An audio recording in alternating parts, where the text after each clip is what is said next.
Okay. Intro.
Good morning, everyone. Welcome to the Consciousness in Science conference. And we apologize, we're running 15 minutes late, which is actually not too bad. But we are running a little bit late. So we're asking everyone to please take their seats. I'm Bob Cohen. I'm the director of the Bhaktivedanta Institute, which is hosting the conference. Our co-host is the University of Florida Center for Studies of the Hindu Tradition, and we are also sponsored by the Alachua County Board of County Commissioners Tourist Development Agency, and we're very appreciative of our co-sponsors who brought us all here together. We are today located in the historic Thomas Center, a beautiful building owned by the city. There's an art gallery behind me. There are restrooms out the door to my right, and there's a gallery upstairs. When we have overflow, we'll have some seats upstairs so folks can watch from upstairs. Those who aren't afraid of heights, you're welcome to go up there and observe for yourself. There's the center has some beautiful historic facts. This building was Mayor Thomas's house, one of those grand houses that was converted later on into a hotel and then taken up by the city. Mayor Thomas was a mayor of Gainesville, the early part of the century, and there was a question, where would the University of Florida go?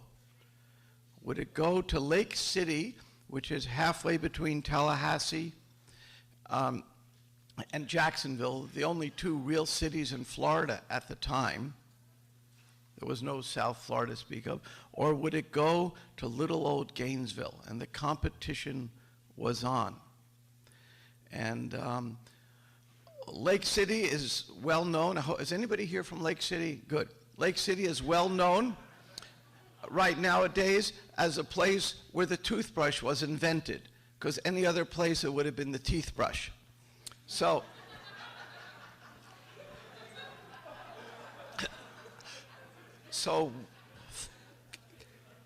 Gainesville could have been Lake City, but we're not. We are the University of Florida, and Mayor Thomas had a brilliant idea. There's a spring nearby. We urge you to see it. Bulwar Springs. It's a natural artesian spring, and the water, just pure water, flows out of the ground. And he said, I will give the university free water. And in those days, that was a big deal. And the University of Florida came here, and we all have our teeth, and we're well situated. Yes. And so that's a little history of the Thomas Center and who Mayor Thomas is. We also urge you, and the Tourist Development Board has asked us to give a list of interesting places to see in Gainesville. It's on the back of your program. Now, there was a little confusion at check-in. So one thing is, everybody must have a name badge. It's required. If you don't have one, go to check-in. We'll make one up. Somehow a few name badges, including mine, got missing, and we had to write them up. Second, we have a bag for you that has in it the whole program. It has in it biographies of speakers, abstracts of papers, a little bit about Gainesville, and there are 3x5 cards in it. We'll explain later. When it comes time for questions, we're going to all do it by 3x5 cards. So welcome to Gainesville. Welcome to the Consciousness in Science. I assume all of you were here last night, or almost everybody, but for those who weren't, I know a few faces I see are new. Last night we had Dr. Stuart Hameroff speaking. He'll be on the panel. He gave a keynote address that was, as one professor of religion said to me, I didn't understand it, and I was completely mesmerized and couldn't move. A brilliant talk. And of course, Dr. Hameroff is an anesthesiologist who studies consciousness and unconsciousness and has run the largest conference in the world on consciousness for decades. And last night we had Brenda Dunne speak with her little teaser introduction talk. Brenda will be formally introduced this morning. And then at the end of the session, we'll have a panel discussion. At this point, now that I've taken away all his steam, I'm going to turn it over to our Master of Ceremonies, Joshua Green. Thank you very much. Welcome to Gainesville, and good morning.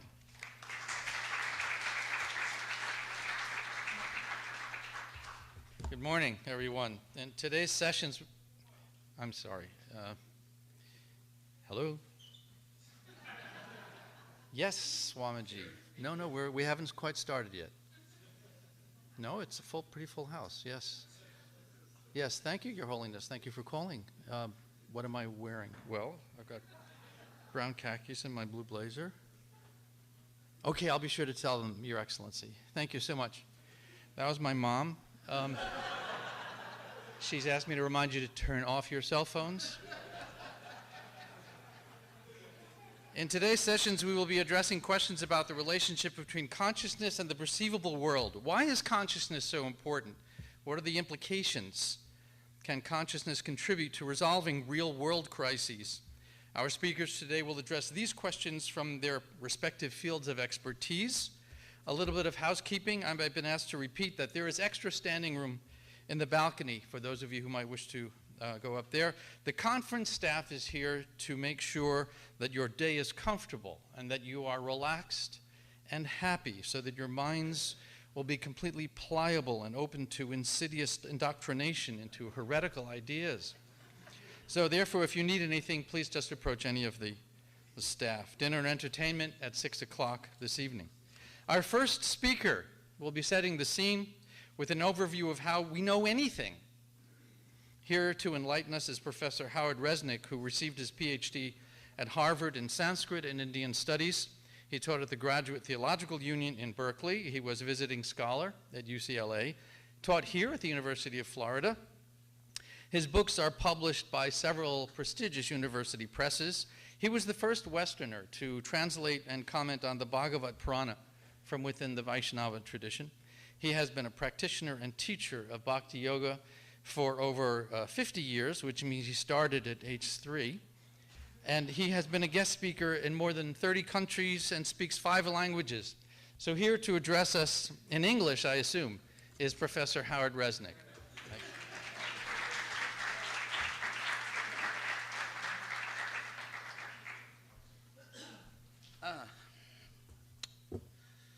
Thank you very much. I'd first like to thank Brenda for very interesting remarks yesterday, and Professor Hameroff.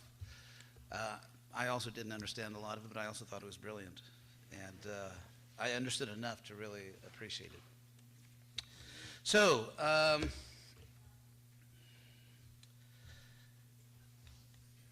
to explore the topic of consciousness and science, I begin with a simple and hopefully uncontroversial dictionary definition of science. Science is an intellectual and practical activity encompassing the systematic study of the structure and behavior of the physical and natural world through observation and experiment. Scientists tend to assume that the physical world follows discoverable natural laws and thus behaves within causal relations that are quantifiable, deterministic, and thus predictable. And some little blog, livescience.com, adds that, quote, anything considered supernatural does not fit into the definition of a science, unquote. Indeed, the dictionary defines supernatural as a manifestation or event attributed to some force beyond scientific understanding or the laws of nature. So consistent with all that, a science of consciousness, to be a science in the normal sense, must focus on deterministic, predictable laws governing consciousness. But here a problem arises. Most of us are convinced that as conscious beings we possess free will. We are not mere machines. Human life is not fully deterministic in the same way that the life of a machine is. It is precisely for this reason that those branches of science that study unconscious things are called hard or precise sciences, whereas those that study human behavior and consciousness, such as psychology and sociology, are considered to be soft or only approximate sciences.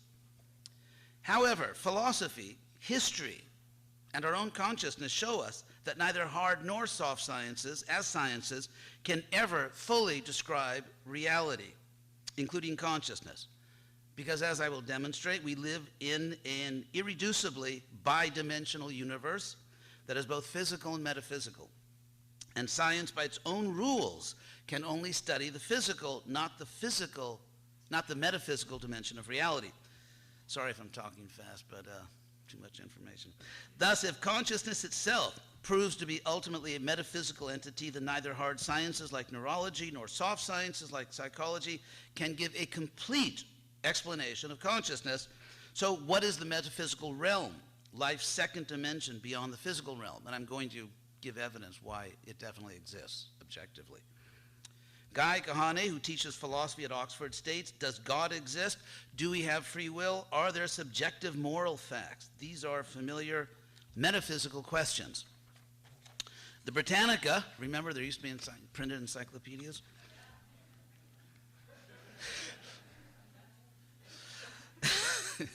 The Britannica states, metaphysics was a term used by early students of Aristotle to refer to the contents of Aristotle's treatise on what he himself called first philosophy, which Aristotle had also referred to as theology because God was in that system as the unmoved mover. The Stanford Encyclopedia of Philosophy accepts that the question of whether mind is a material mechanism subject to deterministic laws or whether it is something else that entails free will is a metaphysical issue. And the Stanford Encyclopedia, I hope you've all been impressed because I dropped the word Stanford. So they say, philosophical problems now considered to be metaphysical problems include the problem of free will or the problem of the mental and the physical. And the SEP, Stanford Encyclopedia of Philosophy, makes a key logical point. Ancient and medieval philosophers might have said that metaphysics was the science that studied being as such, or the first cause, etc. A philosopher who denied the existence of those things would now be considered to be making thereby a metaphysical assertion. This is a very key logical point, and that is, first I'll state it unintelligibly and then try to explain it, that if we affirm or deny a claim or a proposition in a particular epistemic domain, I'm using the word epistemic because epistemological has too many syllables, and epistemic means the same thing. So to affirm or deny a claim in a particular epistemic or a particular field of knowledge is to locate oneself, to make a claim within that same field. For example, let's say there's an algebra equation, and you're an algebra teacher. You mark it right or wrong, you're making a claim about algebra. If you make let's say, if you consider that a theory about why the American Revolution took place is correct or incorrect, you're making a claim about history. In the same way, let's say you're teaching in a public university and you say Zeus is actually the god of sky and thunder. And of course, obviously, when people gradually understand you're not joking, you'll be fired. Because you're preaching really. However, if in the same public university you say that Zeus is not the god of sky and thunder, and actually there's all kinds of neurological and historical reasons why people actually were stupid enough to believe that, then you're just a scholar. Even though by denying that Zeus is the god of sky and thunder, you are equally making a religious claim as if you said he was the god of sky and thunder. So in public universities, and basically in all, I suppose, non-religious universities, you are free to preach metaphysical religious positions as long as they're negative, but not positive, even though they're within the same domain. So that's just a little logical point there, which is usually not considered in our incredibly brilliant philosophical age. So, similarly, to claim that consciousness is wholly material is to make a metaphysical claim, not a scientific claim. You cannot scientifically claim that consciousness is wholly physical and not metaphysical because you're making a metaphysical claim. You can give all the scientific facts, and I love science, by the way. I'm a science fan. When scientists are really doing science, I love it. I mean, actually for three really important reasons. I mean, first, when I go to the dentist. In other words, both I and I'm sure any rational person is deeply grateful to all the pain and suffering that has been alleviated by science. Also, purely from an intellectual point of view, science has enriched our lives immeasurably, and science has actually saved us from very dangerous, violent forms of religious fanaticism, actually, there's a whole history to that. Although sometimes becoming itself a dangerous form of religious fanaticism, which I'll also explain. So, anyway, so this, what is called materialism, philosophical materialism, I will attempt to show, entails inescapable philosophical and historical problems of great magnitude. This bears on the topic of consciousness, since the key issue is whether consciousness is simply matter, or a neural epiphenomenon of the brain, or a different kind of thing which is essentially metaphysical. Now I'll give some evidence. So the highly influential Declaration of Independence, declared as a self-evident truth that all men are created equal, endowed by their creator. Whoops. No, what is that? So much for secular democracy. All men are endowed by their creator with unalienable rights. Now, Jefferson was very intelligent. John Kennedy once said that when he hosted some Nobel laureates at a White House dinner, that this was the greatest gathering of intelligence at a White House dinner since Thomas Jefferson dined alone.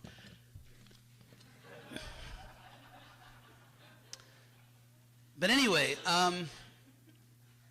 self-evident is a key epistemological term, which was sort of introduced by Aristotle. The idea is that if you make a claim about anything, history, science, God, whatever, people can demand proof, and they can demand that you verify the proof of the proof. In other words, like if you say water boils at 100 degrees Celsius, and someone doubts it, you put a pot of water on the stove, stick in a thermometer, it boils at 100 degrees Celsius. Someone said, that's not pure water. You put some chemicals in the water.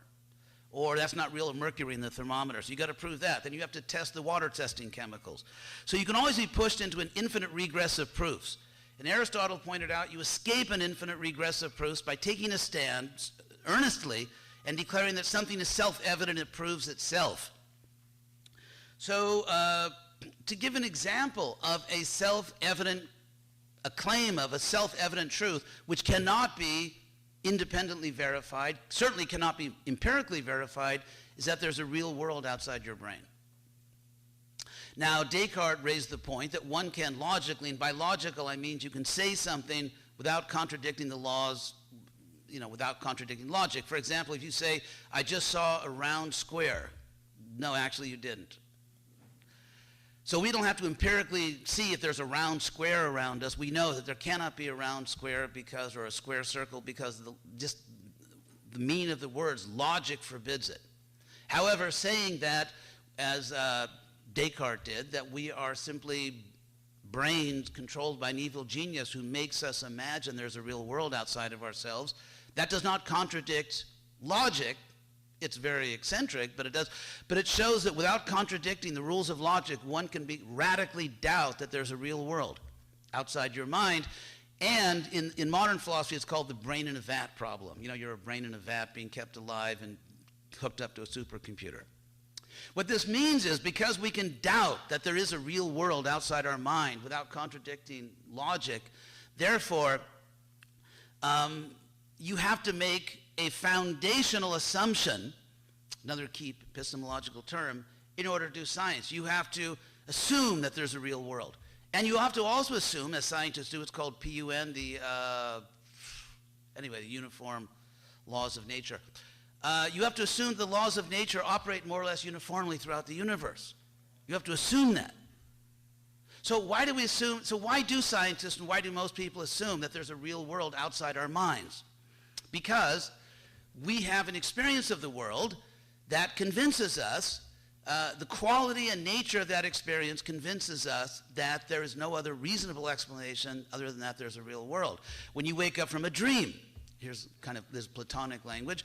When you wake up from a dream, and during your dream, you were absolutely convinced that was a real world. When you wake up, you make an instant comparison, or it takes a little while sometimes, and you become convinced that actually your waking consciousness is ontologically superior to your dream consciousness. In other words, it's more real. So how do you do that? Why do you do that? You can't prove it's true. You can't empirically prove that your waking consciousness is superior to your dream consciousness. But you make that assumption because it is self-evident to you that that's the case. So in every field of knowledge, one has to begin with a foundational assumption that something proves itself. Now, of course, there are anti-foundationalists because in academic philosophy, no one has ever said anything in history that at least, 9,000 people didn't try to problematize. But the fact is, as far as I've seen, every anti-foundationalist theory itself is foundational. For example, what I think is, philosophical madness, certain forms of philosophical postmodernism, they state, for example, that there are no great truths, which of course is a great truth. So the incredible ability to contradict themselves is one of the hallmarks of postmodern philosophy. So for postmodernist philosophers like Rorty, et cetera, that's their foundational great truth, that there are no foundational great truths. Or following the Copenhagen Agreement that we can no longer say that physics exactly, or certainly quantum physics exactly corresponds to an objective reality. That's really the way reality looks. That was mentioned last night. They rejected the idea of precise objective correspondence between words, theories, and an objective physical world. I mean, doubt of the physical world, not just radical doubt that it doesn't exist, but more moderate skepticism. To what extent does our perception through our senses, to what extent does our reason, to what extent does our science correspond to an objective world? People have been doubting that. Scientists and philosophers have been questioning that for centuries. But ultimately, foundationalism, I think, is really all-pervading, and the anti-foundationalists are all actually foundationalists if you just look at what they're saying. So, a little philosophy. So I want to bring up the point that one of the basic points I want to make before I'm dragged off the stage because I couldn't finish everything is that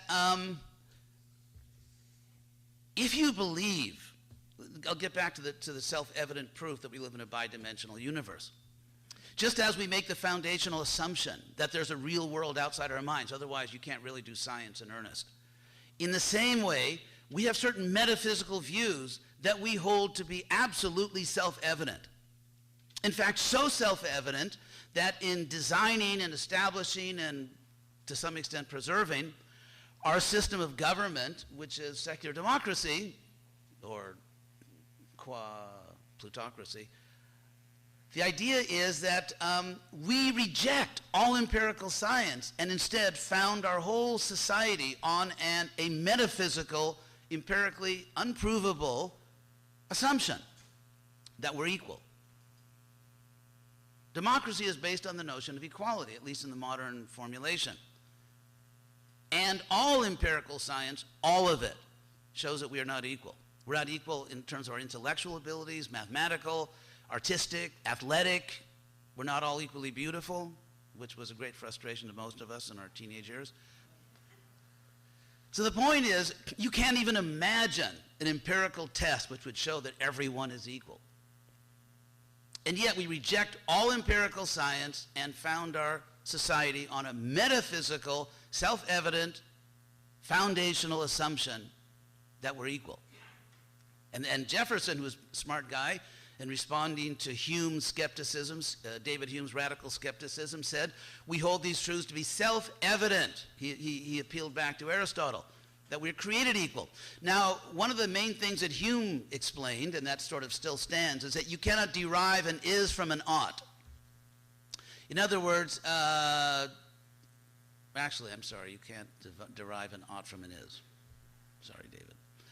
The idea is that you cannot derive a metaphysical fact from a physical fact. Let's say, for example, someone commits a non-controversially evil act, like someone kills an innocent person. And there are no extenuating circumstances. You didn't push a really heavy person off a railroad bridge to stop a train to save 10,000 children or something like that. It's just non-controversial evil that someone killed an innocent person. Now, if you study that physical act, I mean, in terms of forensic evidence, in terms of the physiology of the killer, in terms of everything, there's no empirical fact that will reveal to you that the act was evil. And yet we hold the act to be evil. In fact, I mean, God forbid, if you see such an evil act performed before your eyes, it will traumatize you, and for the rest of your life, you'll carry a burden from having witnessed that type of trauma, as survivors of the Holocaust do. And so, when we say that that act is evil, that genocide is evil, that, for example, in the 19th century, a popular social Darwinian theory that actually we should let poor people starve to death because that's progress. Darwin proved it. Survival of the fittest. I'm not saying Darwin endorsed that, but that was a popular intellectual academic interpretation of Darwin, social Darwinism. So when we say these things are evil, we absolutely do not mean that the blind laws of nature and nature's evolution have neurologically wired us to believe a fairy tale. I mean, think of the moral implications. That is really, genocide is not really wrong. It's just a fairy tale. We're neurologically wired to believe a fairy tale. So once you transcend fairy tales, once you stop believing in the tooth fairy, once you stop believing genocide is wrong because we live in a material world in which there are no metaphysical realities, what kind of world are we going to get? And so even Kant, by the way, in his attempt to defend metaphysics against the onslaught of Hume's skepticism and the powerful, almost hegemonic rise of science, he attempted to defend metaphysics in his critique of pure reason in a way that he basically threw metaphysics under the bus. I don't know if I'll have time to get to Kant and his disastrous defense of metaphysics, which sort of killed metaphysics in the academic world. But anyway, even Kant, with his tragic epistemology, even Kant believes that our moral intuitions are self-evidently true and cannot be rationally denied. So our understanding that genocide is bad, that racism is bad, that it's bad to murder innocent people is just as epistemically central and profound and self-evident as our understanding that we live in a real world out there, that our senses give us reliable information. Something which has practically been more philosophically contested and at times refuted than our moral instincts. And so therefore what you have between physics and metaphysics is epistemic parallelism. We have, if you look in terms of the epistemic structure, in terms of empiricism, we have a self-evident foundation, and we build on that self-evident foundation, because if we don't, as Aristotle pointed out, we are either pushed into an infinite regress of proofs, or we descend into circularity, which the philosopher Quine thought was no problem. But anyway, that's another issue. Won't have time to get into Quine. So, in the same way, the epistemic structure of certain basic metaphysical facts, such as there is such a thing as good and evil, genocide really is bad, it's not a fairy tale, it's real. Genocide is real, really bad. Or for example, equality. The fact that there is a profound and true objective sense in which we're equal, and therefore there's a true objective sense in which brutality toward other sentient creatures, or racism, or sexism, there's a true and objective sense in which they're wrong. If you want to give up all that and say, no, the only reality is matter, and you can murder and rape and steal and do whatever you want, and that is not objectively wrong or bad, if that's the world you want to live in, if you think that's a real world, then you're a good materialist. And if you don't believe that and you're a materialist, you're a philosophical hypocrite. But not a problem today. So, God, so much to say, so little time. Let's say, so many pedestrians, so little time. So, I mentioned Darwinism. I'm not attacking Darwin. As far as I know, Darwin was a nice guy. I mean, he had a theory, and it's, of course, as it's become very, very important in the world. And so this is not against Darwin. I'm talking about the uses of Darwin. I'm talking about just what happens in the real world when you put forward a powerful physical theory and you live in a world in which scientists are saying that there are no objective metaphysical facts. When you get that toxic combination, when the world goes out of balance, you get disaster. And the same thing happens, by the way, when you get out of balance on the other side. If you look at the Middle Ages, if you look, I mean, I don't want to be give like a Christian bashing talk, but it just so happens that the ancient world, the classical Greco-Roman world, was very much syncretistic in its metaphysical views. There was something called the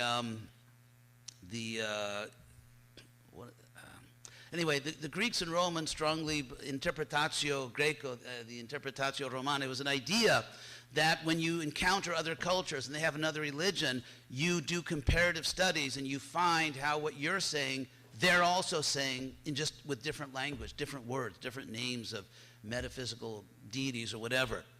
And Pliny, who probably wrote the first dictionary in history, the first encyclopedia, Pliny, very early on, said in Latin, I'll say it in English, that actually there's one reality, but it just has different names. You find the same view in the Rig Veda, the earliest Sanskrit text, perhaps the oldest book in the world, that the absolute or the ultimate metaphysical entity is invoked by different names in different ways, but it's actually just one truth.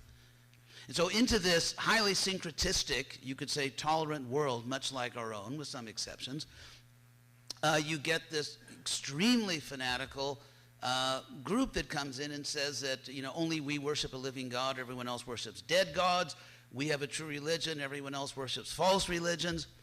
And, that could ruin your whole day. So the Romans, of course, I'm not justifying the Roman reaction. The Romans believed, you see this in the writings of Tacitus, perhaps the greatest Roman historian.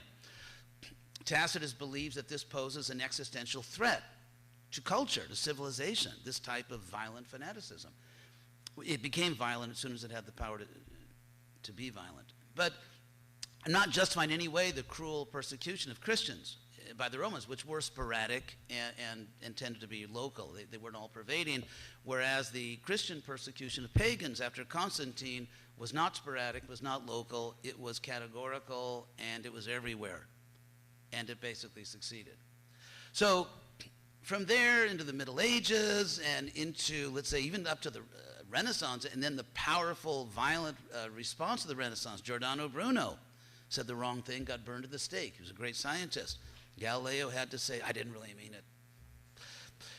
So I have to say about Galileo, because scientists will tell us for millions of years about Galileo and how dangerous religion is, which is, by the way, called the warfare thesis.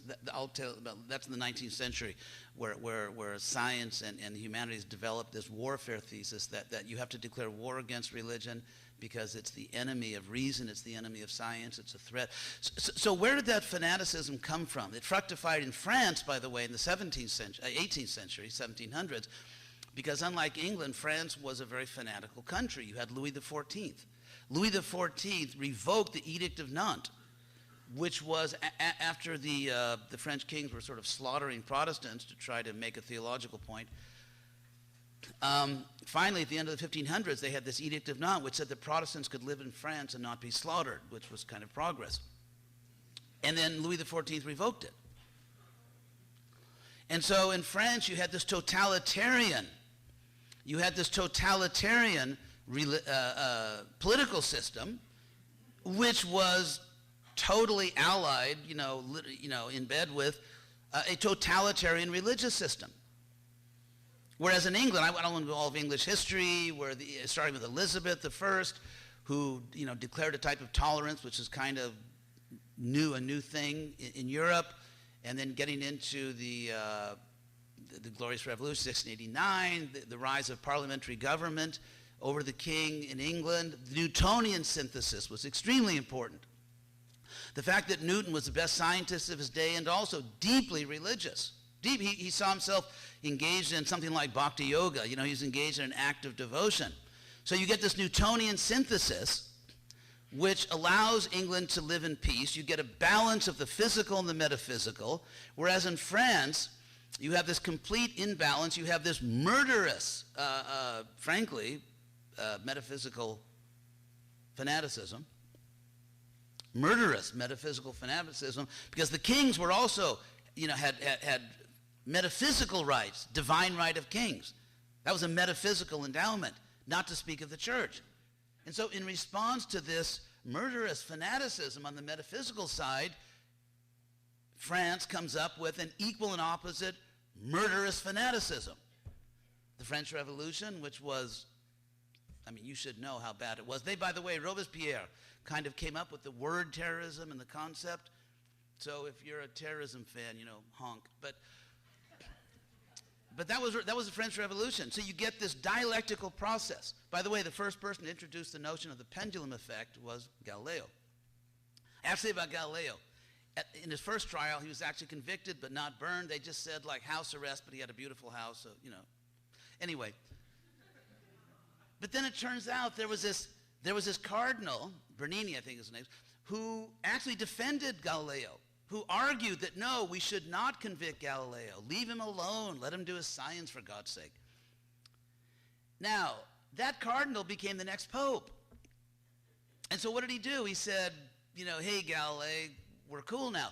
So he told Galileo that even though this first trial had ordered that Galileo could no longer print, he couldn't publish. It was literally publish and perish. And so Galileo couldn't publicly speak on all of his dangerous ideas. But this new pope said, hey, buddy, you can write a book. It's okay. He was trying to help Galileo. So he told him to write a book explaining heliocentrism, geocentrism, the hottest issue. And, but just present it neutrally. Don't be polemical. Just give the different points of view and let rational people make their own decision. Cool pope. So what does Galileo do? He writes a book in a typical genre of the time, which is a dialogue. Hume wrote dialogues, people wrote dialogues. And so in the dialogue, there's one character named Simplicio. It's written in Latin, which means simpleton, which means dope. Some clueless dope. And the Pope had asked him, hey, if you don't mind, because the Pope was actually kind of a thinker, and he studied these things. He said, I've got some views, so maybe you could include my views. So what does he do? Galileo has Simplicio, the jerk, the stupid guy, give the Pope's views. And everyone knew those were the Pope's views. Everyone knew it. And so basically Galileo's saying the Pope is an idiot. Very diplomatic. So the Pope said, game over. Back to your house. And that was that. So scientists never tell you that story, that if Galileo hadn't have been a jerk, he wouldn't have, he could have continued doing his science. So, but what I'm trying to introduce here is a concept of, you could say it's an epistemological, full word, dialectic. That just as we know, dialectic is thesis, antithesis, synthesis. So we find historically, and I don't have time to go over all this unless all the other speakers would generously cancel their talks, but Anyway, actually I better see what time it is here. Okay. What we find, just like Hegel talks about the historical dialectic, what we find throughout intellectual history, which is often, most of the time, seriously affected by, of course, political, economic history, military history, has a powerful effect on intellectual history. And what we find is that the Western world is just swinging between, it starts off, what kind of set the pendulum swinging was this intrusion of murderously fanatical metaphysics in what had been a syncretistic, tolerant, super multicultural Europe. And during that phase of multicultural, syncretistic, physical, metaphysical, balanced Europe, people don't go crazy. Scientists or proto-scientists don't feel that to do their science they have to bash religion, they have to become philosophically atheist or agnostic, and that, or methodologically atheistic because religion is the enemy of rational thought and science. They don't think that way. Everyone's living in peace. You know, physics and metaphysics are working together to mutually explore different dimensions of reality. And as I wanted to show if I had time, if you look at the scientific revolution, all the guys who did the scientific revolution, whether you're talking about Copernicus or Brahe or even Galileo, who said the Bible is authoritative in metaphysical things. It just, you know, it tells you how to go to heaven, not how the heavens go. That was Galileo's point. Newton, I mean, all these people, they were all religious people. They weren't fighting against, I mean, Descartes, who was a super scientist, he's just kind of remembered as the guy who had the bad idea of substance dualism, which is now coming back, and one of our speakers is going to talk about that. But he was, I mean, his contribution to science, it takes a whole page. I mean, it's still used in the most sophisticated science. So when you have this balance, but when you have this murderous metaphysical extremism, at first people can't do anything, because actually just after Constantine, within 100 years, the Roman Empire collapses and people are just fighting to survive, and it's just, these are very dark times, chaotic. At any moment you can be invaded, raped, murdered. It's just, you know, no one has time for these philosophical things. So then, finally, after this kind of chaotic aftermath of the fall of Rome, you really shoot into the Dark Ages. Literacy almost vanishes. But as Europe in the High Middle Ages starts to come out of that, ironically, one of the seeds of the Renaissance was planted by the Crusades, which are kind of evil, because that was the first contact Europe had with the outside world in a long time. Except maybe a Marco Polo. For example, when Vasco da Gama, around 1500, landed on the shore of southwest India, everyone in Europe believed that in India everyone was Christian, because an apostle of Jesus went there and miraculously, hagiographically converted everybody. So they were so ignorant. So anyway, that was the seed, information coming back, that they're actually, and the Islamic world, which they were basically, you know, trying to murder, was actually in their own Renaissance. The Renaissance started in the Islamic world. Then you get the printing press. You get the printing press, and you start to get literacy, because before the printing press, you had to be rich to own a book, and not speak of a library. I mean, libraries was for multimillionaires or billionaires, or the church. So then, something else happens, the Protestant Reformation.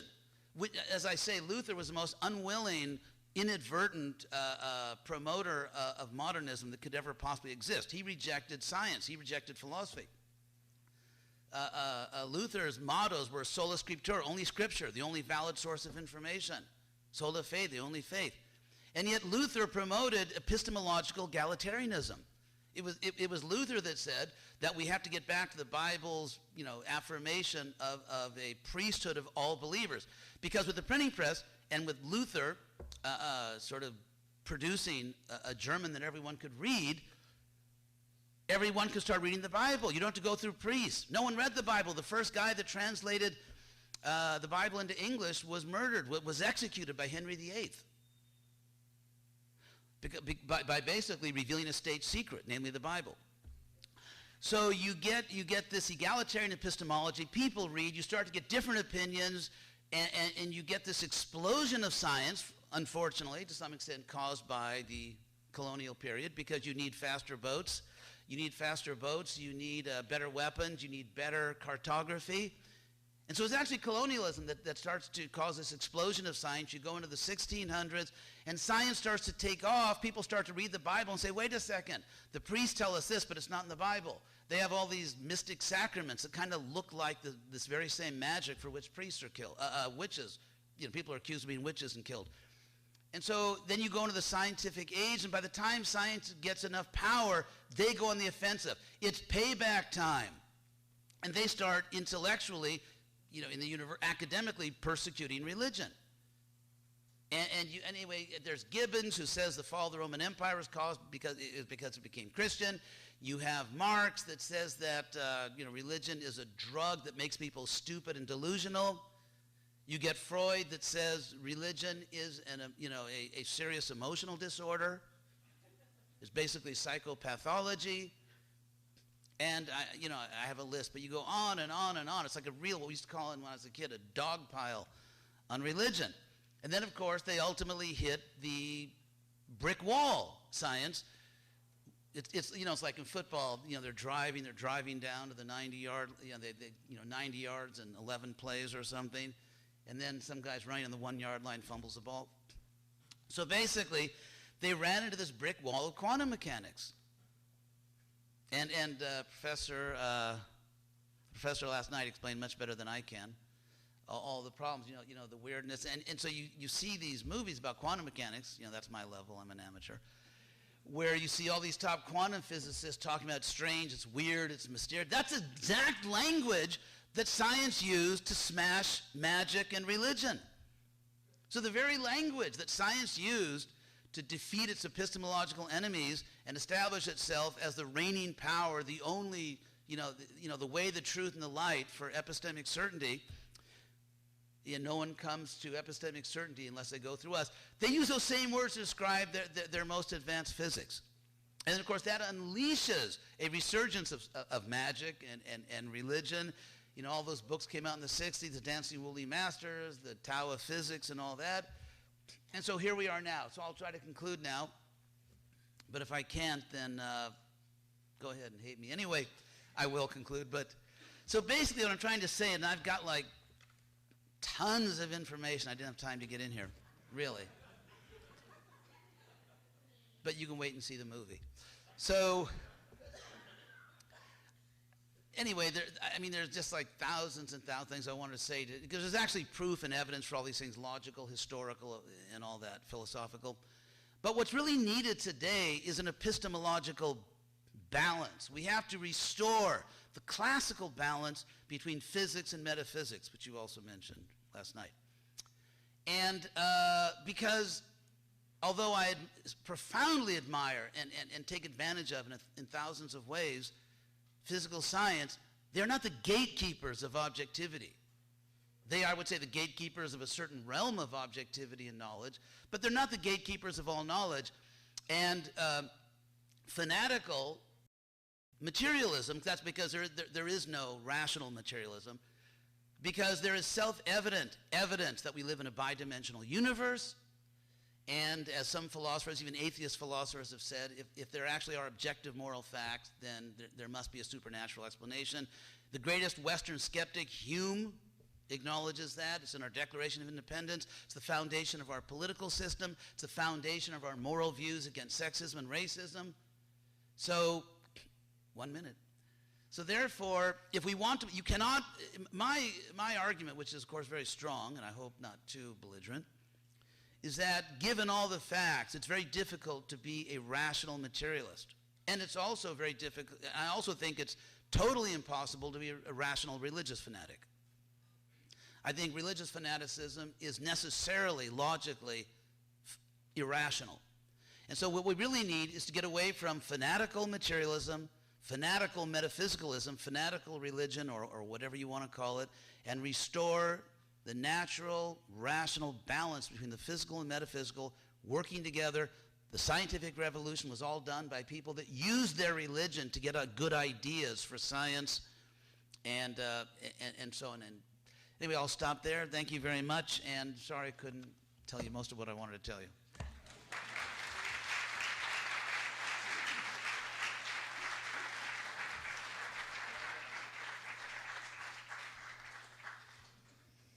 2 o'clock, there'll be a quiz on Professor Resnick's presentation.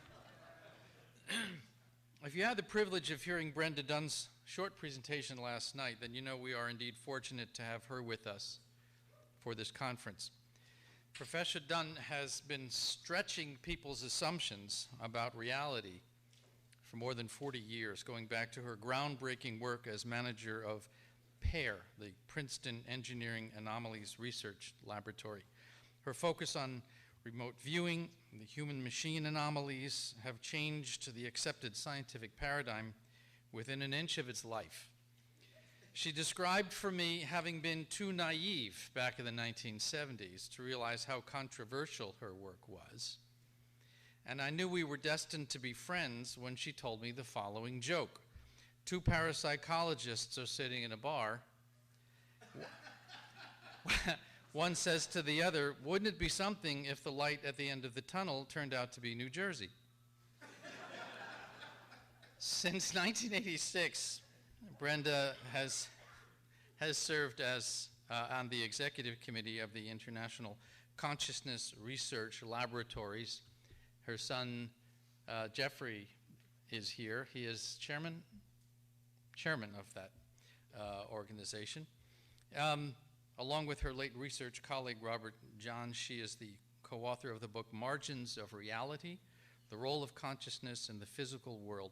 Please join me in welcoming to the podium Brenda Dunne.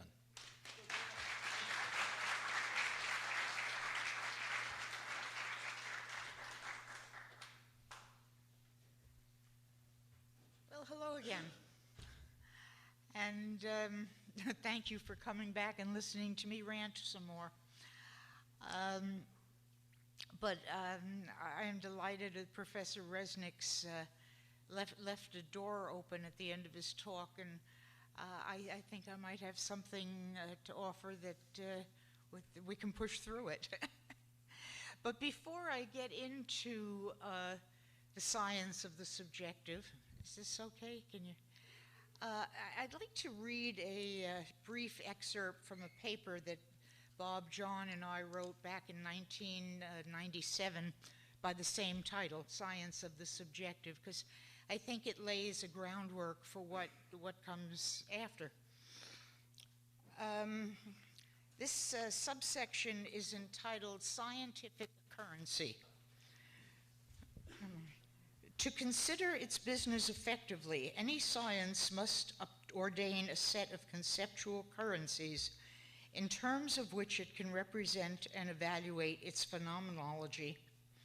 In most of the classical physical sciences, these currencies strive to embody precisely measurable and unambiguously quantifiable and strictly replicable properties with minimal statistical variance.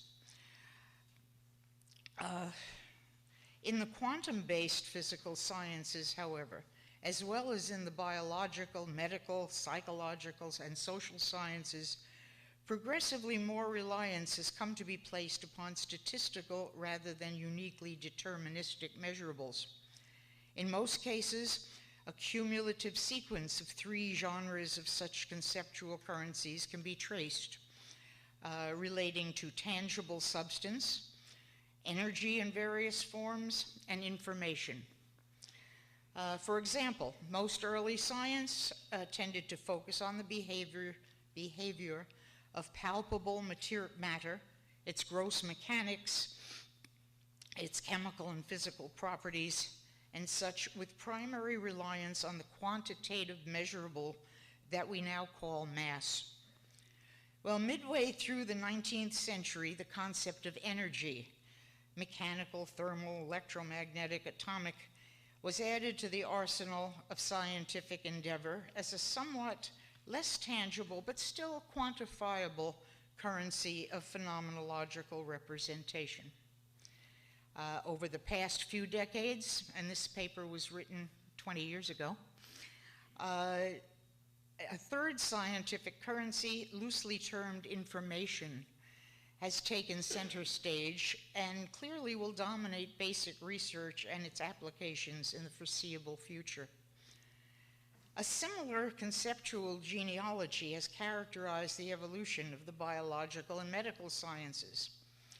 Early preoccupation with the properties of biological substance, blood, tissue, bone, cell, has led inevitably to the confrontation of the energetic processes of living organisms, their metabolism, their kinesthesiology, biological dynamics, immune and restorative activities. And at present, the overriding emphasis is on biological information, as manifested in the mechanisms of neurophysiological reaction and communication, immune response, brain function, genetic coding, and a host of psychophysical correlates. Originally, these three currencies of matter, energy, and information were presumed to be orthogonal, but subsequently they have been shown to be fundamentally interchangeable with immense consequences. Einstein's transmutation relation, E equals mc squared, that everybody learns in kindergarten, has impelled most of 20th century physics, and along with its technological, political, and sociological implications, which can hardly be overrated. Somewhat subtler equivalents of energy and information has also been established in various thermodynamic and quantum mechanical contexts, and in basic information science itself. And this may well drive much of 21st century science and its applications. Hey, thank you. I hate reading to people, but as I tried to come up with a way to sort of summarize that, I discovered that that really summarized it. This business of the fungibility, the interchangeability of mass and energy didn't bother people too much, but when you bring information into the mix, you run into a problem. Information is hard to regard as purely objective. Oh, sure, I could take this article, I could scan it, I could quantify it and digitize it, and you will all get the same letters and numbers and whatever, but will it mean the same thing to everybody? There's a subjective dimension of information that is critical. Information doesn't mean anything unless it means something. I mean, I could take a bunch of letters and throw them in the air, and that's information. Is it? Does it mean anything? Where does meaning come in? Is the meaning intrinsic to the information that's in those letters and numbers and equations? Or does the meaning come from someplace else? Does it come from some intangible aspect of our being that organizes our experience in some way and makes sense out of it? That sort of raises the question of this very ephemeral, very difficult concept of consciousness. How do you fit consciousness into this currency? And if these currencies are fungible, then if information is both objective and subjective, then mass and energy should probably have some component of both subjectivity and objectivity. And therefore, is there a question of meaning when we start talking about mass?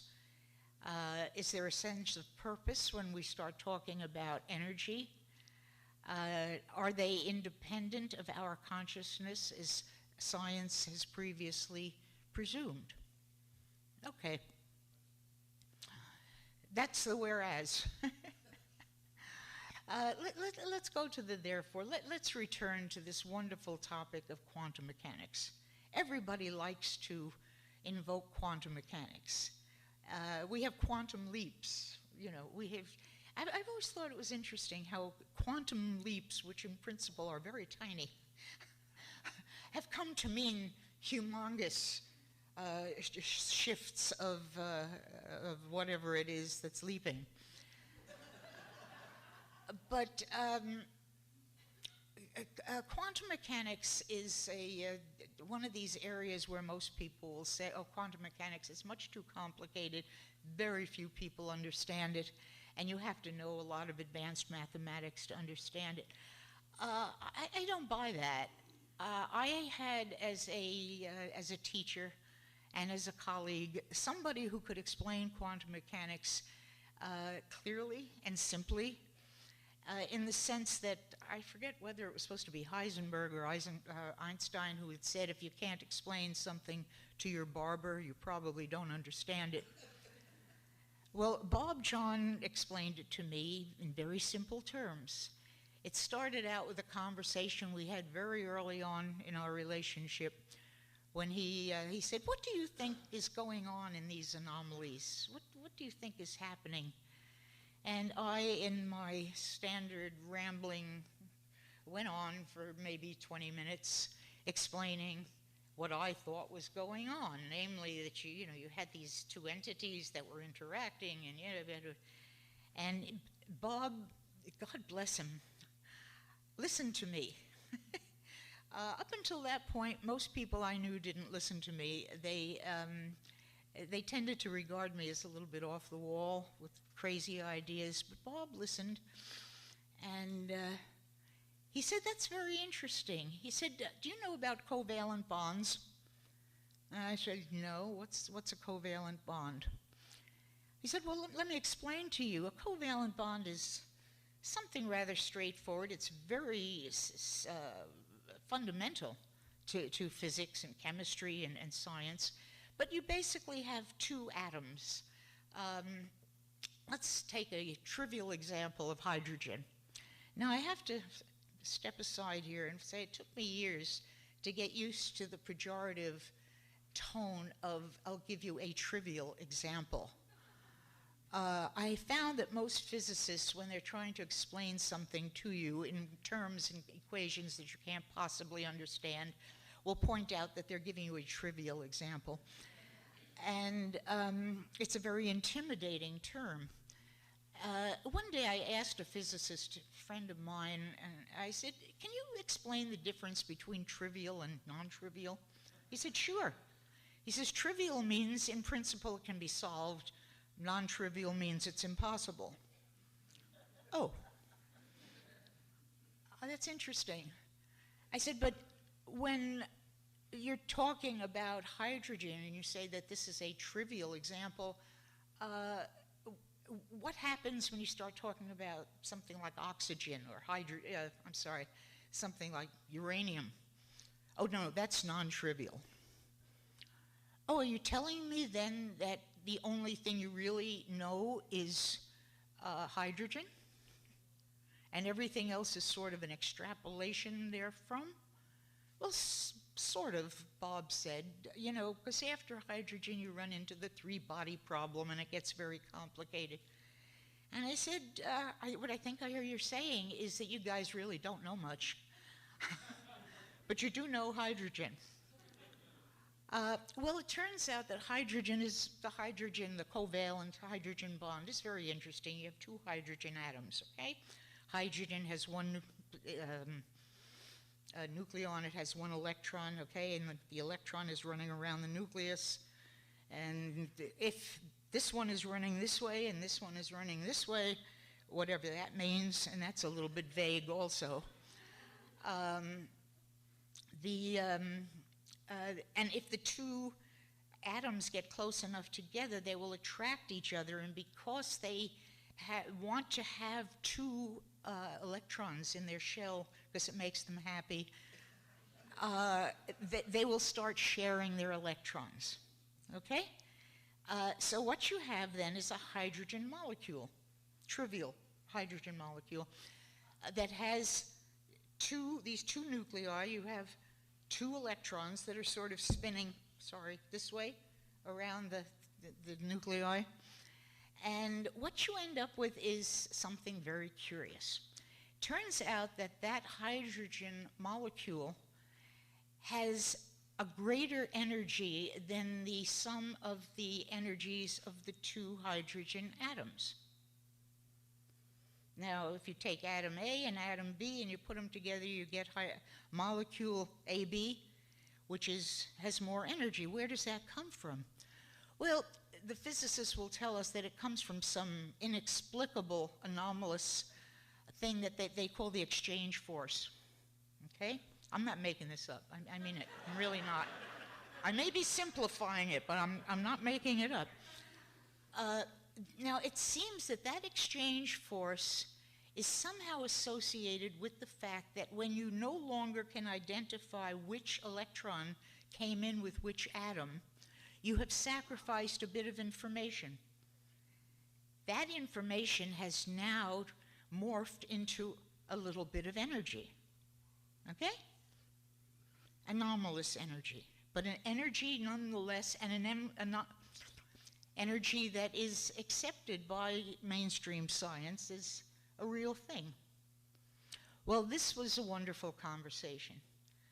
I turned to Bob and I said, that's fantastic. That's so beautifully elegant, and it's exactly what I was trying to say, that, you know, like when you have two people and I'm here and you're there and we have an experience separately and then we share an experience, the experience for the two of us together is going to be different than the experience for us as individuals. Yeah, he said, that's right. Well, this led to several years of ongoing conversations because I became positively fascinated by quantum mechanical principles. Bob taught a graduate level course at Princeton on quantum mechanics, and he encouraged me to sit in on the class. And I said, oh, you know, I'm not going to be able to follow that stuff. And he said, no, ignore the equations and all the math. Just deal with the concepts. So I did, and the concepts were fascinating. After a few weeks of the class, one of the other grad students said to me, aren't you a psychologist? And I said, yeah. He said, well, why are you taking this course on quantum mechanics? Quantum mechanics? I said, God, I thought this was the psychology of subatomic particles.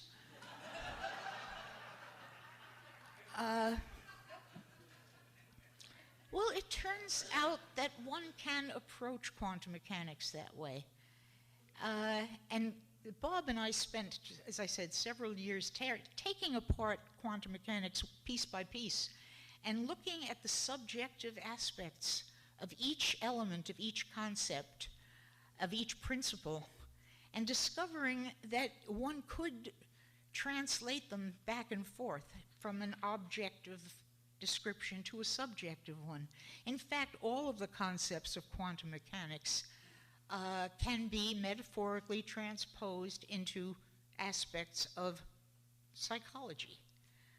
In fact, we wrote a book about this. It's called Quirks of the Quantum Mind. And in that book, we took a whole array of concepts, starting with things like mass and energy and information. And we looked at it from the subjective side. So, for example, one could maintain, from the point of view of mass, that what I'm presenting to you here is kind of heavy, but I'm trying to present it in a light-hearted fashion. Now, let's talk about charge. Well, I'm really very excited to be here today to have an opportunity to share this with you, and I hope it turns you on. Let's talk about distance. I realize that some of the things I'm proposing are pretty far out, but frankly, they're rather close to my heart. Okay, you get the general idea. It was fun, and we did this, as I say, across a whole battery of concepts, and it works well. Turns out that when you think about it, quantum mechanics is the best, when I think about it anyway, is the best psychological model we have of human consciousness than anything else that I ever picked up in psychology school. It's elegant, it's beautiful. Why? Because quantum mechanics doesn't describe the physical world per se. Quantum mechanics describes our subjective experience of the physical world and our attempts to explain them or to define them or to categorize them. We're not describing what's out there. We are describing our experiences. Think about that for a minute. That's heavy. It's far out.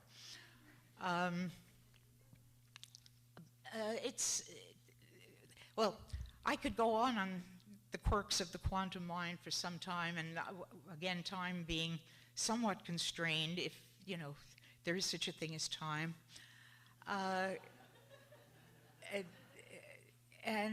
Well, we can go there too.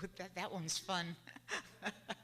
When you're dealing in the world of non-local events, time and space become particularly intriguing.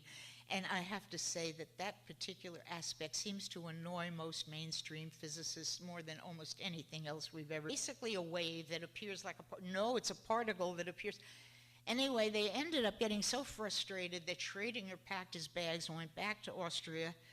And Niels Bohr, who was basically a very jolly, pleasant personality, got really upset, and he growled at Werner Heisenberg. This story is told in Heisenberg's book. I'm not making this up either. He growls at Heisenberg. He says, "I can't deal with this anymore. I'm going skiing." And he takes off, and he goes up to the mountains to ski. Heisenberg, meanwhile, is left there wandering the streets of Copenhagen, things running back and forth in his head. A few days later, Bohr comes back, and he says, with his classic characteristic grin, "I've got it. I've got the answer. It's complementarity. It isn't either or. It's both and. The world is not dualistic. It's complementary. It isn't a question of whether it's this or that, but it's both of them." Now, my version of this explanation I refer to as the grapefruit universe. Let's assume that you get a package of 10 grapefruits, from Florida, of course. I guess you're the guys down here, you don't get them shipped, but up in the cold north, occasionally we are blessed with a box of lovely fresh grapefruit, particularly in the dead of winter. And you open it up and you say, "Oh, God, these look good." And you slice one open, and, there you see the sort of characteristic star-shaped pattern, And then you slice open another one, and there's another star-shaped pattern. You slice up another one, and you say, "Gee, this is a different kind of grapefruit. This one has sort of crescent-shaped pattern. That's interesting." Well, you keep cutting them up, and it turns out that 8 of them have the star shape and 2 of them have the crescent. And you say, "Well, I think I've just discovered a subspecies of grapefruit. There's the star grapefruit and there's the crescent grapefruit." And it's clear that the star grapefruit are the dominant species, because you can expect to see a star grapefruit 80% of the time, and you would only see the crescent 20% of the time. And, if you're really good at it, you could write a scientific paper and so forth. But, that's not really the answer. The real answer is it all depends on how you cut it. There aren't 2 kinds of grapefruits. There's one grapefruit, and it depends on how you look at it, okay? This is the essence of complementarity. There aren't 2 different polarities or 2 different conflicting views. There's one, and how we look at it will determine how we experience it and what sense we make of it. That is, what meaning we attribute to it. And it isn't just waves and particles. It isn't just position and momentum. It goes well beyond the world of quantum mechanics or even the world of physics at all. One can talk about the complementarity between subjectivity and objectivity. One can talk about the complementarity between mind and body, between science and religion, between Bhakti and Vedanta. These are just different ways that we perceive the world, and how we perceive the world, the questions we address to the world, determine the reality that we experience. And so, in conclusion, I would just leave you with this idea of complementarity as consciousness to get into the system and ever so slightly change the odds. It's not going to turn it upside down, but it will shift the probabilities a little bit. And this is really what our pair research found. I'm very fond of the concept of uncertainty, and I strongly believed that most of modern science would be more productive and more creative if scientists could acknowledge uncertainty and say the magic words, I don't know. I don't know. And when you don't know, there's room for new knowledge to come in. There's room to learn. Anyway, I will leave you with that. Thank you very much for your attention. And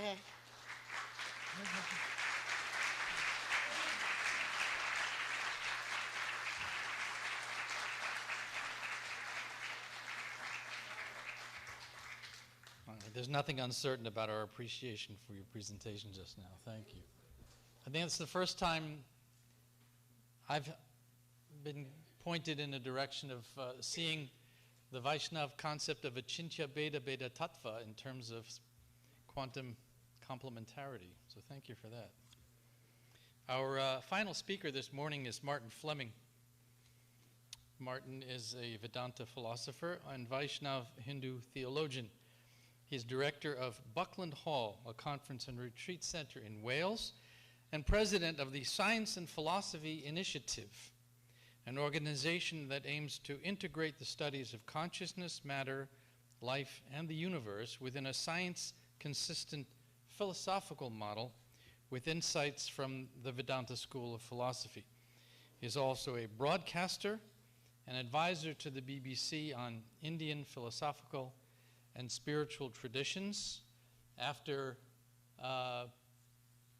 Martin's presentation, we'll have a 15-minute break and then come back here for our final presentation of the morning. Please welcome Martin Fleming.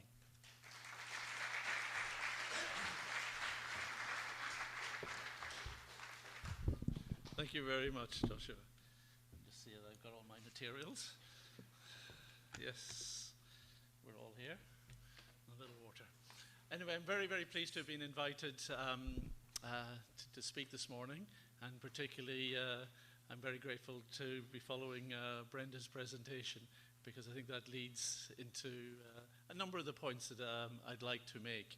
I only got to meet Brenda quite recently, although for many, many years I've been a great fan of the pair work and research, and I have their little gizmos on my desk, and myself and Kunal, we have done all sorts of various experiments on the effect of conscious intention on physical systems, and we've also worked quite hard at the remote perception, the PRP experiments as well.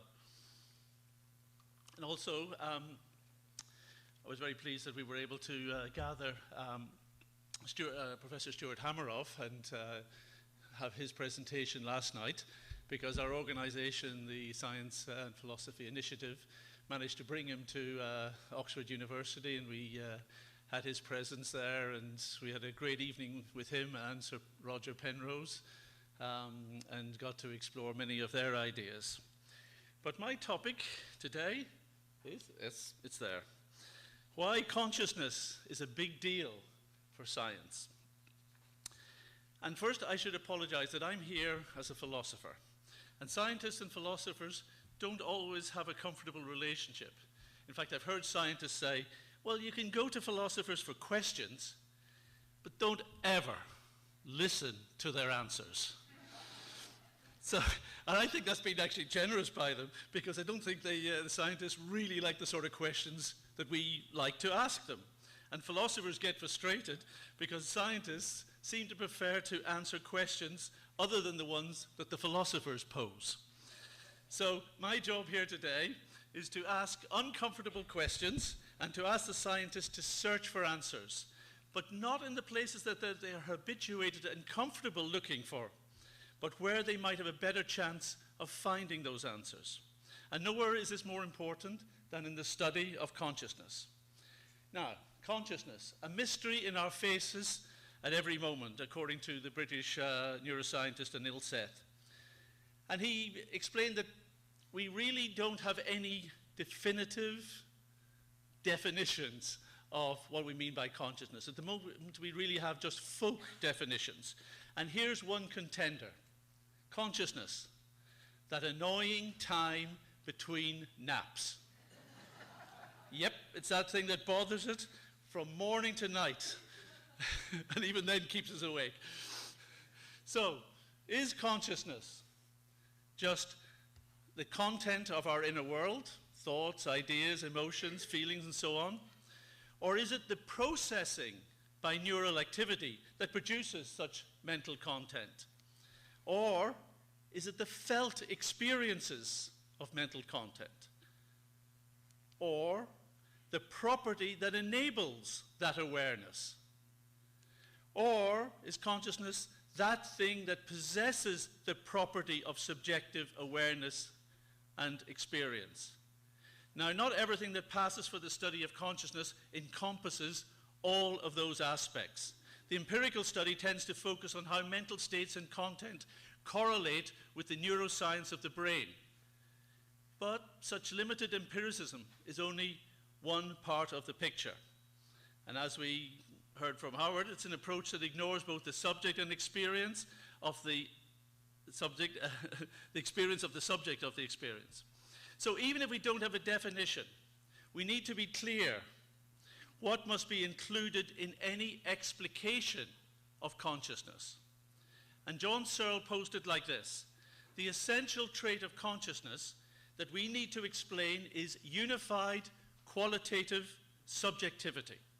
Bit of a mouthful, and I'm going to unpack that a little bit. So allow me to generalize first that the approach that neural functions alone can account for all aspects of consciousness, and I'm calling that the brain model. So it just is a shorthand. It's a generalized way of any theory of consciousness that tends to presume that the brain can account for all aspects of consciousness. We're calling the brain model.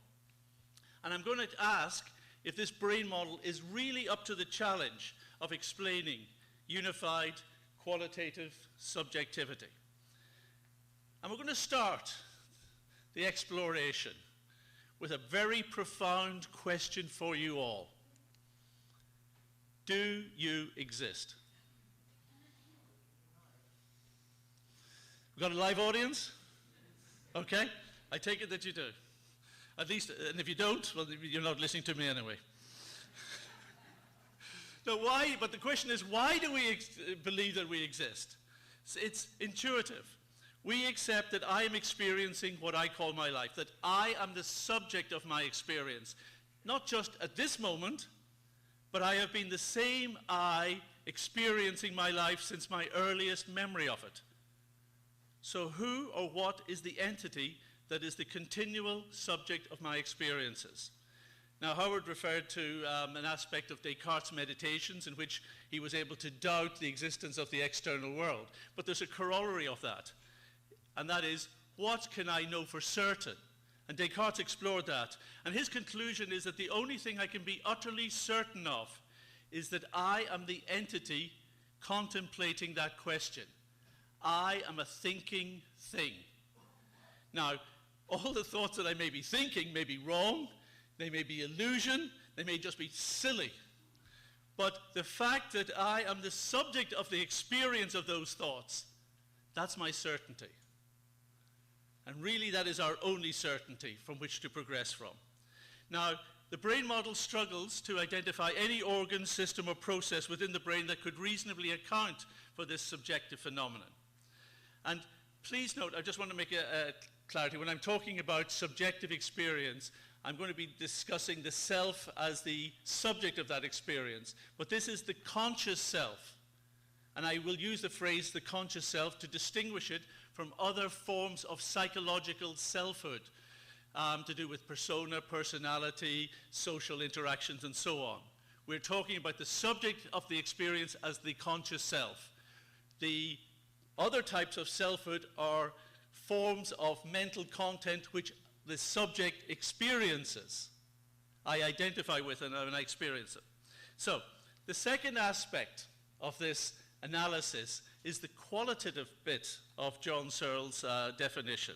And this involves the mysterious thing we call qualia.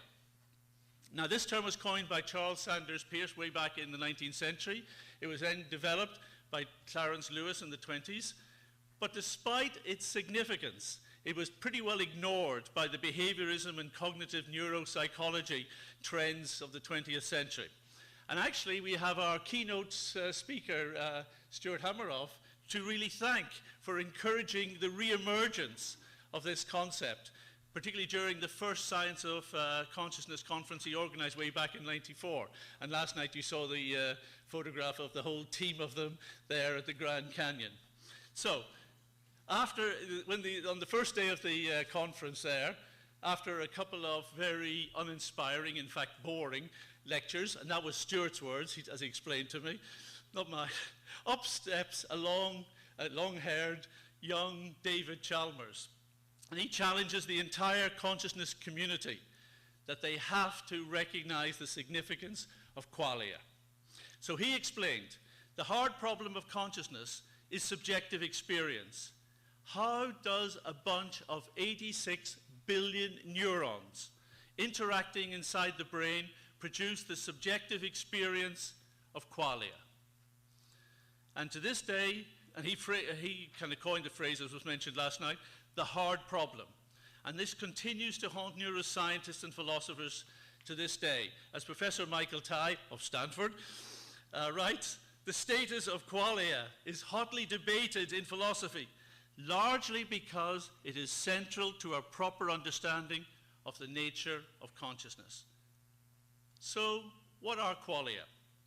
Now, hands up who's familiar with this term qualia. Not a huge number, and that's fairly standard, even in an august assembly like this where we're talking about consciousness. And it just demonstrates that this word is not being given a fair outing, and its significance is not being properly discussed broadly with the public and in academia. So, qualia is derived from the Latin, it's in the plural, the singular is quale, and qualia are most commonly related to what we experience qualitatively during sensory reception. I'll unpack this. It's the internal and subjective components of sense perception.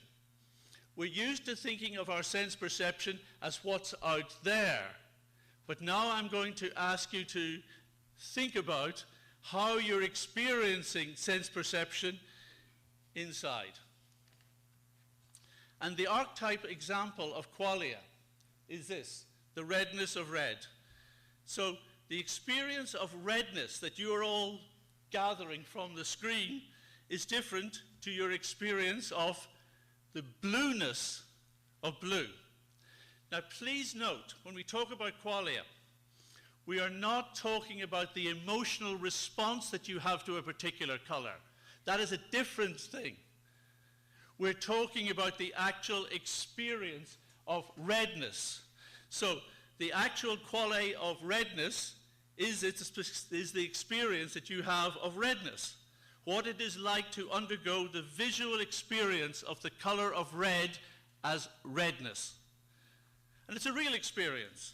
There's an actuality of what it is likeness to experience that qualia that distinguishes it from any other type of color-related qualia you might experience. There are no such things as subconscious qualia, because qualia are what are actually apprehended. And although we may examine the actuality of qualia by mindful introspection, and this is sometimes referred to a lot, that you could introspect qualia, because just as I'm asking you to think about what it is like to experience redness, you are introspecting that experience. However, qualia are being experienced all the time.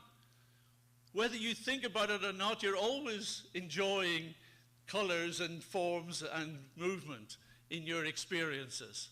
You don't have to realize that you're doing, you don't have to be mindful of it, you're automatically experiencing qualia. So this criteria of the experience of qualia, without the requirement for mindful introspection, may allow us to then ascribe the trait of unified qualitative subjectivity to other species. And I suggest that is the test we use for ascertaining consciousness in other species. Not a question of can they use language, not a question if they got theory of mind, not a question of introspection. Do they undergo the subjective experience of qualia? And qualia are subjective, private, ineffable, because you cannot describe what you're experiencing internally to someone else. Try it. Think about how you might experience what is your experience of redness to someone who has monochrome vision. Now, even if we can do it amongst ourselves, we just have to start pointing, oh, that's a red, it's red. But without using, that's not useful. You can't use comparatives. What is your experience of redness to someone who has monochrome vision? And the best example of the subjective experience of qualia, which appeared and broke the internet a few years back, is that dress. Okay, hands up, we've got to do it. Hands up, gold and white. Hands up, black and blue. All right, argue amongst yourselves.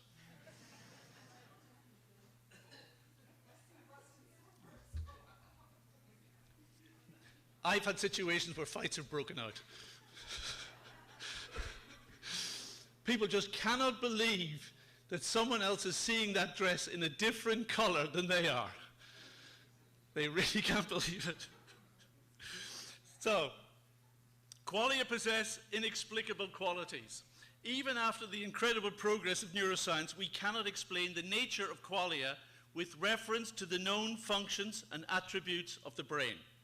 I'm going to unpack this issue using an illustration from A Framework for Consciousness, which was a 2003 paper written by Francis Crick and Chris. Oh, sorry.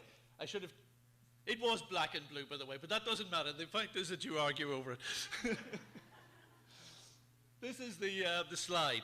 Now, what this slide did in this paper of A Framework for Consciousness was try to analyze the sequence of things that are happening during visual perception. And you start here with the outside world. Light is bouncing off it. It's entering into the eye. It's then being processed at the back of the brain. And this problem isn't just the visual one. It pertains to all sensory experiences: auditory, tactile, gustatory, and olfactory. Our senses gather chemical and physical information and convert it into electrical signals sent to different cortical areas of the brain, but we experience something entirely different in nature, qualitatively different, hence the term qualia. We experience that electrical data as qualia: sounds, sensations, flavors, fragrance. And that remains inexplicable to this day. So what forms of mental content possess qualia? Well, typically it's accepted, as I mentioned earlier, that experience is rising from sensory stimulus. That's fine, they have qualia.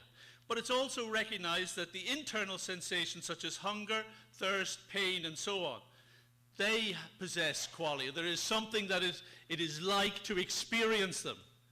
We know what the data is, but you experience something different. Pain you think is simple. Stuart Hameroff is an anaesthetist. He surely should know about pain. And we have analgesics. Surely we know what's going on. We know what's happening in the neurons of the brain, but we don't understand why we would experience that as, oh, why there's a feeling attached to that neural activity, and how that is produced as a feeling. So it remains, but it is still counted as qualia there. The third type are emotional states: happiness, sadness, fear, and so on. But it is not still broadly accepted that thoughts, ideas, recalled memories, desires, these aren't generally accepted as. I just want you to cover your eyes very tightly with your hands, okay? So that you're not seeing anything, although you will start to see little specks of light appearing in front of you. Now I'm going to ask you to press firmly and almost as in a point way, and just wait and see what starts to happen. Do it gently, don't do anything that's going to damage yourself. And are you seeing colors? So you are seeing colors, and there is no light involved. Color is not a property of the external world. It is an interpretation by your mind of the data that your brain has received. So this gives us a flavor of the problematic nature of qualia. So time doesn't permit me to give some more examples, which I'd love to kind of tease you with on all this. And they reckon used in any single image, it is just 500 bits of data. That's the equivalent of 2 pixels in computing terms. That's your camera. Your camera is a 2-pixel camera. You could sell a few of those, couldn't you? So instead of seeing the world as clearly and as detailed as that, really the data you've got is that. Oh, there you go. And that's being generous. So it's no wonder that many, you read the materials, they'll say the brain makes its best guess at what is going on based on the inputs of the senses. But here's another. Watch and... Now, in the short distance between us, I take it you are hearing such phenomena.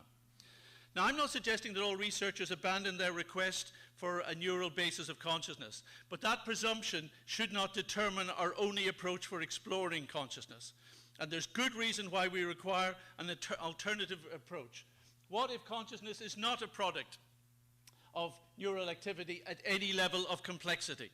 What if consciousness does not reduce to currently known properties? And what if it is its own distinct fundamental property of reality?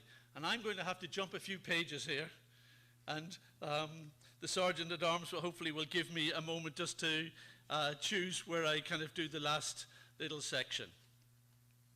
And I'm actually disappointed to not to be able to explain in more detail the next fundamental question. Is consciousness simply the possessor of perception, or does it also possess volition?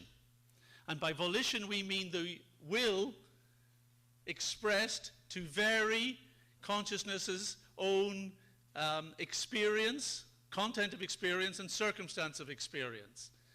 So we in the Science and Philosophy Initiative propose a model based, and we draw some of the insights from Vedanta, Sankhya, and the yoga systems to indicate that we need to postulate consciousness as being the product, the property of a conscious self that we call the Atma, hence the Atma paradigm. And we propose that it interacts with the brain through the interface of what we loosely call the mind.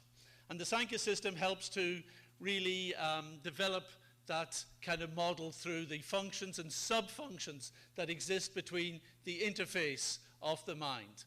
Now, all I will just, to finish with, I'd just like to go to my last page. I'm in the same position as poor Howard, that pages of the presentation have been ditched, but that's my fault for perhaps throwing things in. So to sum up, there's clear rationale for proposing that consciousness might well be an irreducible property. This perspective of non-neural consciousness as a fundamental feature of reality accounts for subjective experience, perception, and psychological factors far more comprehensively than any solely physicalist approach. It also offers a way of integrating our sciences and humanities with the personal convictions and intuitions that we each have about the nature of our own existence. And through the weekend, we'll hear some more of the immense possibilities for research and discovery. And at tomorrow's workshop, I'll have a chance to fill in the bits that I've left out today. But where might this lead us? If we actually were serious about accepting that consciousness is a non-neural property, and we took that seriously, and we actually we're willing to look at all our scientific evidence from that perspective, where might that take us? What are the possibilities for research and discovery that could arise from that? Where might they take us in the development of new technologies, applications, advances? And I suggest that they will unlock many of the conundrum plaguing current theories on the origin of life, speciation, cosmic fine-tuning, universal structure, quantum phenomena. I think we've got a key to unlocking so many of these so-called mysteries, hard problems through this process. So I finish by saying, all in all, I believe that science is better for embracing consciousness than by ignoring it. Consciousness isn't just a missing element of something that we need to find out about within everything else in science. Actually, I'll get there now, science is the missing foundation. Science is missing its foundation. Consciousness is that foundation. Thank you very much.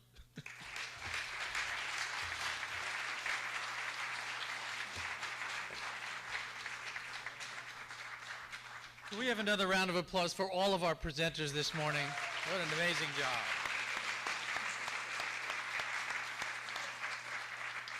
So, Martin, we, the non-neural observers of your presentation, have concluded that your talk has provided a pleasant experience of qualia in our intellectual brains. 15-minute break. See you all back here. Thank you.